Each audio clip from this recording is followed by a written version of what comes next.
அன்பர்களே, இது திருவாசகத்திலே கீர்த்தி திருவகவல். எவ்வெவர் தன்மையும் தன்வயிற்படுத்தும், எவ்வெவர் தன்மையும் தன்வயிற்படுத்தும் தானே ஆகிய தயாபரன் எம் இறை, தானே ஆகிய தயாபரன் எம் இறை.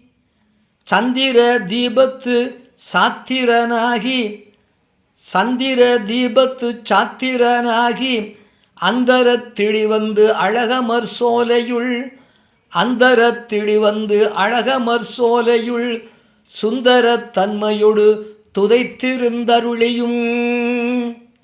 எவ்வெவர் தன்மையும் தன்வயிற்படுத்தும் தானே ஆகிய தயாபரன் எம் இறை. சந்திர தீபத்து சாத்திரனாகி அந்தரத் திழிவந்து அழகமர் சோலையுள் சுந்தர தன்மையொடு துதைத்திருந்தருளியும். சிவாய நம. திருச்சிற்றம்பலம். சம்போ மகாதேவ.